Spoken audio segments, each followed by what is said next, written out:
everyone for joining us on your very precious Friday night. We really appreciate this. And my name is Chloe. I'm very honored to start with our first panel on agents and future tools. We just took a quick look at Sora 2. It's amazing how, technology, especially, video generation has advanced. Right now, I think all of my friends are really good friends with Sam Altman. I saw videos of them, eating noodles with him, riding horses, and it's just a glimpse of how good the technology is becoming these days. So today, on our first panel, we will discuss about the interesting intersection between creative industry and AI and technology. And then it's not just about creating an AI image. It's about redefining the creative workflow, redefining the industry structure, and also the involvement of human and human creativity. So I would like to first start off by introducing our dear panelists. We have Erich, who is an Emmy award-winning creative executive and also founder of CGA Creative. Zoey, let's give it a round of applause. We have Zoey and Ray, both come from Flick. You guys heard about their product just now. Zoey is the Chief Creative Officer and co-founder of Flick, and also an award-winning AI filmmaker and designer. Whereas Ray is the CEO and co-founder of Flick, founding engineer of the Instagram AI team as well. And my name is Chloe. I am currently the president of the MIT Sloan AI Club, and also I'm head of business development and partnerships for OpenArt. We're also a video generation platform with 7 million monthly active users. Imagine you can, one click, make an entire story with multiple scenes, consistent character, lip sync, music, everything. If you would like to give it a try, check out all these amazing tools out there. Why don't we start with, a bit of self-introduction for each of you. We can start with Ray. Hi, I'm Ray. So I began my career as an engineer. I came to the US in 2009, and after that I worked for several big tech companies like Yelp, Instagram, and Facebook.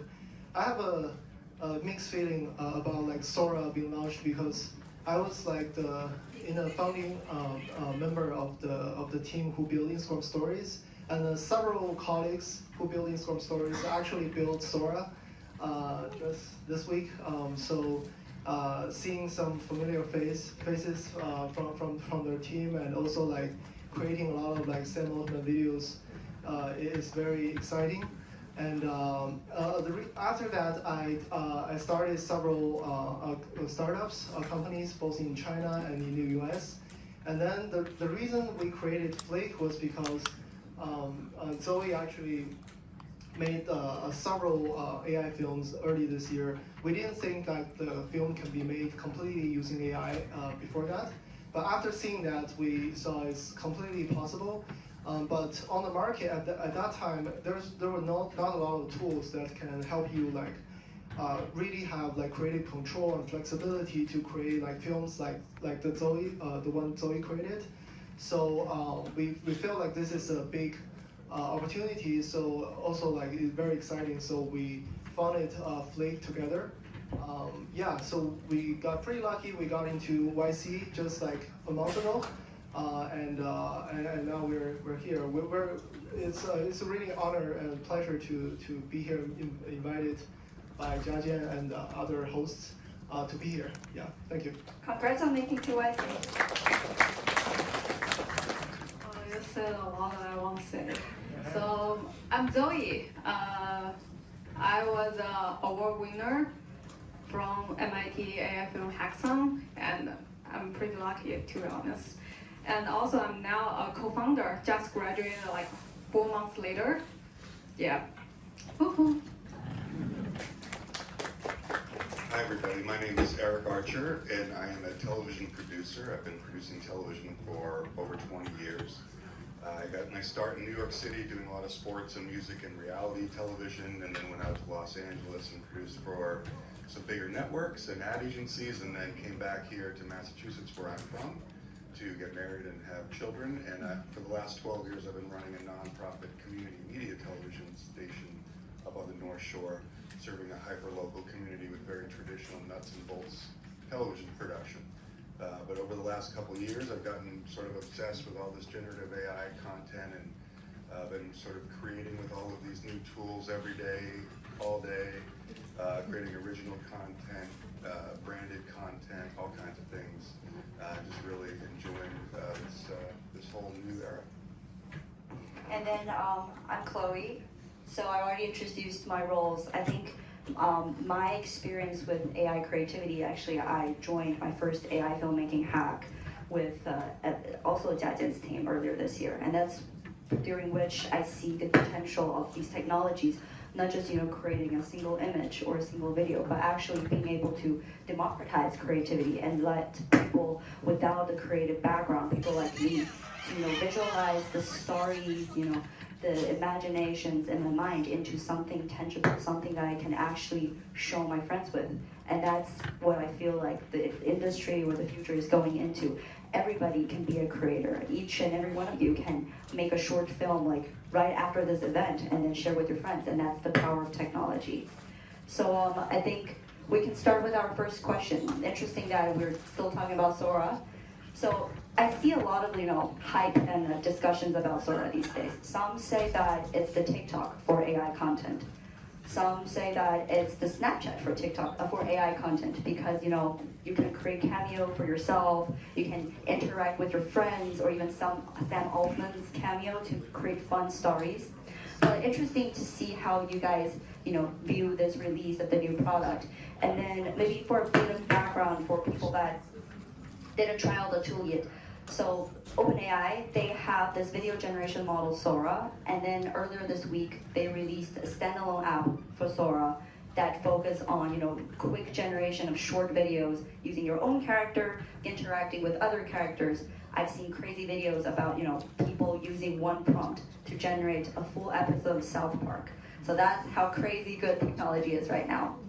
But it not only shaped the general public, but it also shaped the industry, the world of the industry practitioners. So curious, maybe start from Erich. What do you think about Sora 2? How do you feel it's gonna, change the industry? Well, I've had a chance to try it and test it and play around with it. And, my focus is more cinematic storytelling. And so for me, Sora 2 hasn't really changed the game too much because I was only interested in outputs that looked very high-end, very cinematic, and it could already do that. The social aspect of it and the gimmicky Sam Altman stuff isn't useful to me, so I don't really have, it doesn't provide any value to me. So it's really just, can it create more realistic cinematic videos and images? Early testing looks about the same, so to me it was sort of like a big shoulder shrug, honestly. Whether or not the social thing will be interesting, it's anybody's guess, I'm not sure yet.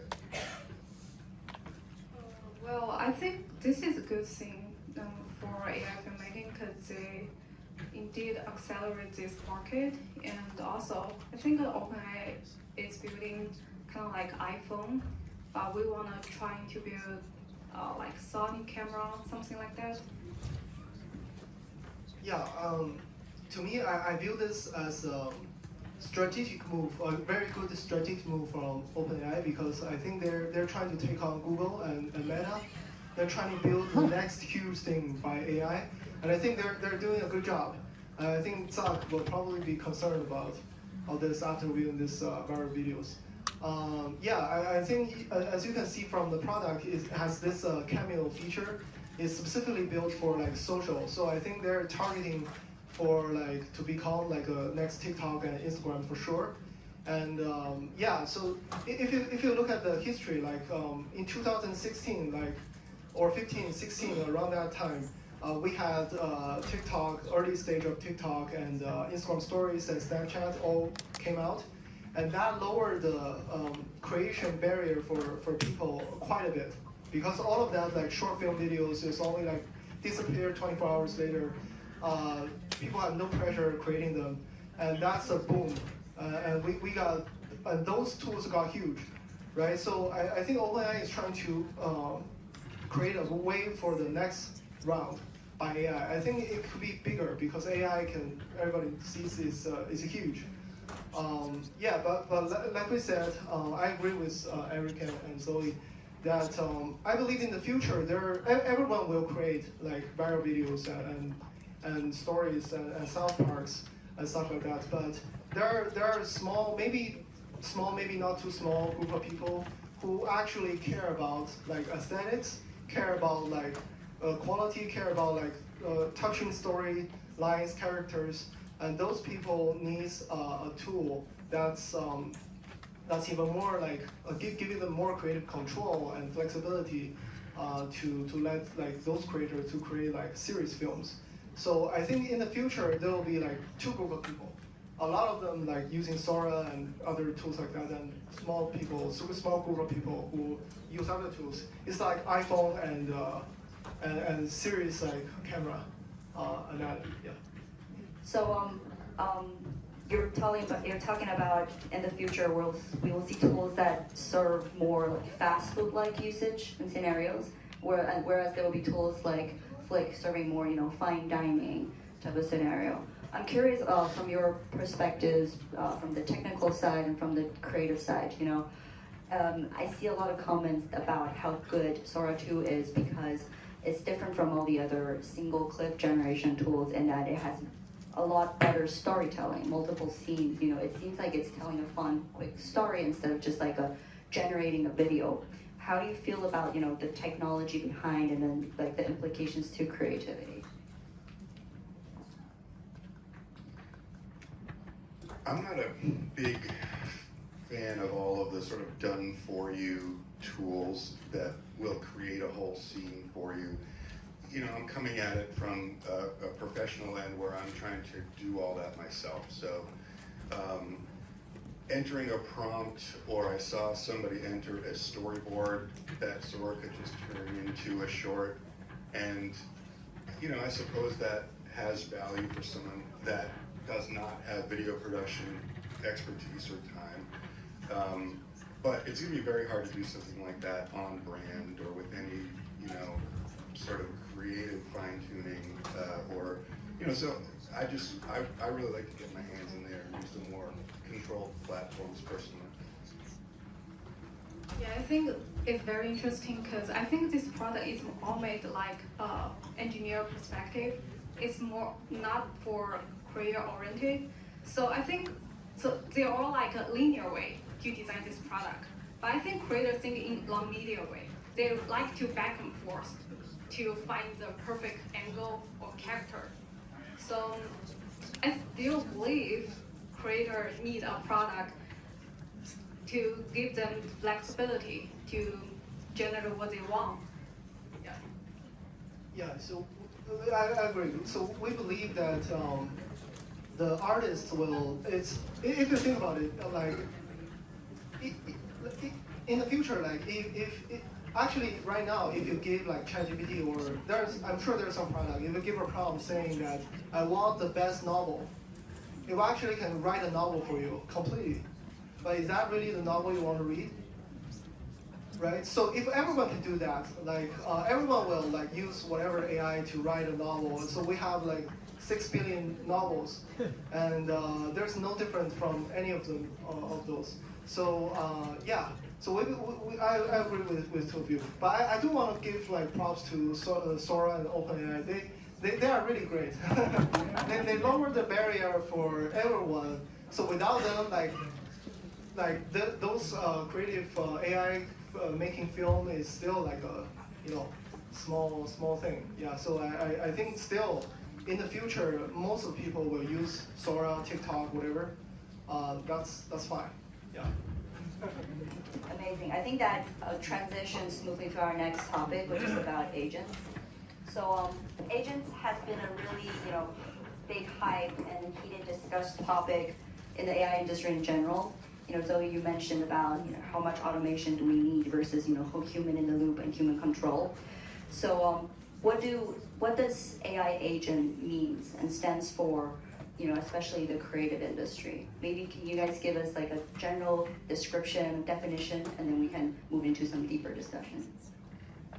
You mean like what does AI agent mean in general and also like in creative world? Especially for the creator world. What is agent? What do they do? What's the difference with like LLMs and other type of? Yeah. I think agent in general, most people are already familiar with like the agent term in general. It's like the AI that can act autonomously and gather feedback from, like, do some action and get feedback from the environment, and then act like in a loop or something, and then to achieve some task, a valuable task directed by a human. In general terms, but in creative world, I think that's I don't think we have defined. We have a clear definition of AI creative agent yet. But we talked to several people from Google, from other like high-end studios and clients. They all want some kind of agent thing, but nobody knows what AI creative agent how it should work. So to me, my best guess is that right now there is still a lot of, like, for serious creators like Erich and Zoey, you guys still have to know a lot of the technical things. For example, you need to know like which model is good, which model is not good, how to write prompt, like really long prompt, to direct the model, how to, like, what does CFG parameter mean, whatever. But in the future, I believe the AI agent will like fill the gap of that. So the AI agent, like, people don't need, like, creators don't need to know anything about technical, but they still need to know what's good, what's like a good creation versus a bad creation. So they've got to have taste, and they just like give some kind of AI creative agent some prompts or some like input, and then the agent will give back to them some like options or creation, and they will actually judge. It's an iterative process, and they will like choose from it, and then move forward to the next iteration, and then go from there. It's like iteration of iteration. That's at least that's my view of it. Yeah. Yeah, I think it's very interesting. I've seen some startups trying to build an AI agent for the creative space, and exactly like you said, you know, what the agents do is that you don't need to know about the technicality, about the different models, about how to write a good prompt. The agent will know for this specific task you wanted to do, which model would be the best for, you know, photorealistic versus animation style, which model would be best for, you know, lip sync versus, you know, more, you know, artistic design. And then it will also be able to, you know, do more deep research on the topic you want to make a film about, and then even, you know, one step further in the future, understanding what, say, camera angle or camera movement would be best fit for the film or the content you're trying to create. Of course, like, I don't think any of them has made significant progress at this stage, but it's interesting to see how, you know, the autonomy is, you know, being involved in the industry. From, I'm also curious, you know, from the creative side, say if the agent can actually understand more about, you know, what's the right lens, what's the right camera movement, what's the right scene and storyboard, where to cut down the scene to build up more, you know, suspense. Do you think that the tool, the technology, will be able to have that kind of understanding based on learning from public data, or do you think that's something that's still embedded within, you know, human creativity?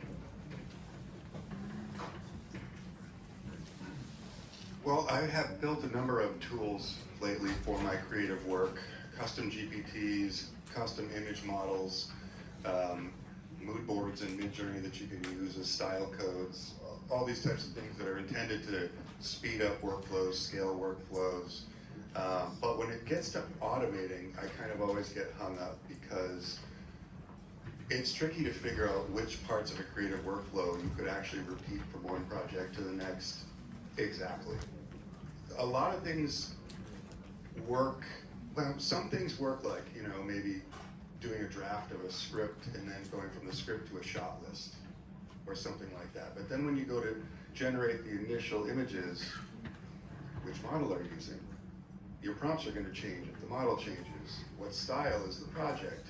You know, all the parameters of your deliverable. There's so many different things that to automate it, you have to know in advance. So it's just, I find that modular approaches work really well, where if you can bake in some insight or you know, prompting or whatever that is going to work for one specific thing, that's a very effective tool. And then you might have to copy and paste the output to another tool, or just only use it once in a while sparingly, or combine with other tools in sequence or things like that. But full automation with a creative workflow is just problematic at every node. Quick follow-up question. You mentioned that you've learned how to, adopt AI in your workflow and build custom tech. You were one of the pioneers in actually, transitioning from a traditional entertainment industry background and then, leveraging more technology in your production. What do you think is the implication of all this to skill sets, to, the producers? Because right now, like, we've seen this new type of job coming up called creative directors. I've seen, my friends being like a marketing professional that start to learn how to make videos with AI and now going to AI production studios and becoming the creative directors. We've seen, artists like, in this week's news, there's a musician called Zoey. She's an AI musician. She got over 20 million streams for her song. She got signed multi-million-dollar deal with a record label that went all over the news. But on the other hand, we have this, Hollywood AI actress, Tilly Norwood, that rumors has it she's gonna get signed into some production and be in a real actor getting a deal, and that created a lot of outrage from the actor union. So what do you guys feel about the impact on skill set and then workflow and then the role of human and then labor? Yeah, it's interesting. I mean, I definitely find that I draw on my 20 plus years of production experience now with AI production. And that, it might be composition or understanding of color or, how to edit or all the different sort of technical things or, science and art things that go into production that I've learned over the years, I still draw on. So a lot of that is transferable from the traditional side to AI. Obviously, there's a lot of new technical skills to learn, like Ray was saying, with now you got to learn how to talk to Midjourney and how to talk to this platform and that platform and all of that. And so there's a learning curve there, and then it's a lot of orchestration. I think is the main thing, and really being able to look at lots of different platforms. Like when I make a project, I'm probably using a dozen different platforms, understanding what they do well, what's going to work where. That takes a lot of education in general, so that when the project shows up, oh, I've got lip sync I've got to do, I've got realism I've got to do, I've got audio stuff, and know which platforms are which. So it's a lot of orchestration, and then just inserting as much human creativity as usual. That's never going anywhere. The individual input is always going to be the most important. Yeah, I think nowadays model is smarter than before, and once you input a prompt, they will automatically refine your prompt to generate more stunning video. So I think it's not going to be the problem to people learn about the new model or something. Model will automatically accept the person. Yeah. Great. I think I also we had the third question we're going to talk about is actually about Zoey, you mentioned the different ways of interaction. You talk about for creative directors, for producers, their creative workflow is non-linear. It actually goes back and forth a lot. So when we talk about the future of interacting with this type of technology, how do we imagine the future of collaboration between filmmakers and AI? What would be the interface look like in, say, 10 years or even further? Will it be, very technical dashboard? Will it be a conversational partner? What would be some crazy imaginations based on your technical and then, creative background? Yeah, maybe I can talk first and you guys can correct me if I'm wrong. I think this is a $1 million question that everybody wants to know. And we think about it and argue and debate about this all the time. And it's first of all, it's really challenging for us, for product builders or entrepreneurs. It's really hard for us to build something that's not going to be replaced by big companies like OpenAI and stuff. So, but that drives us to think about what doesn't change and what does change. I believe that in the future, this is only my guess, because AI is, I believe there are two things. There are two important factors into that interface. One is that it's definitely a chat, because like chat is still like the most popular and common way to talk to AI. Because AI was trained like a human to behave like a human. But more than chat, I don't believe chat alone it's a great interface for creative work. So other than that, if you think about like a filmmaking, or if you want to create something like a series film, it's like 2-dimensional plus a time. And if you like add on that all the iterations, like Zoey said, all the non-linear iterations, it becomes like a 3-dimensional or multi-dimensional thing. So it needs a panel or canvas or something, a board, where a creator can put all of their creations on something, and then they can collaborate with the whatever chat agent together on that interface. We believe that's probably the future interface for like series filmmaker. For casual ones, it's okay to just prompt it all the way through. Yeah. Amazing. And I think one last question before we wrap it up. You know, it's more about your personal learning around along the way. You know, Zoey, you start from being a creator, a filmmaker, and now both of you pivot into joining YC. Congratulations again. What are some of your learnings along the journey? What are some skills as a creator that you think still transition into when building a startup? What are some advice you have for people here that also want to build their startup and making it to YC? Okay, I can share some things. I think filmmaker to entrepreneur share the same quality. The first quality is making something people want. It's slogan from YC. Make something people want, like say, I'm a filmmaker, I need to make something people want to watch. And if I'm an entrepreneur, I need to build a product to allow people want to use our product and satisfied. The second quality is storytelling. You need to be a good storyteller. So as a filmmaker, you need to tell a good story to your audience, and also you need to tell a story to your investor, your user, and your potential employee. So I think these two qualities is very important. Yeah. Amazing, thank you. So thank you so much again for joining us here, the panelists, and also every one of you. And I think one last bit I want to add is there's actually a great opportunity coming up for each and every one of you to make your own video. So MIT AI Club and OpenArt, we are joining force to create the next OpenArt Music Video Awards. It's going to start on October 15th this month. And then if you want to make your own music video, if you want to see your work on the Times Square billboards for an entire month, stay tuned for more exciting announcements to come. And then not just follow OpenArt, but also, of course, check out Flick Art, check out CGA Creative, and let's give another round of applause for the panelists.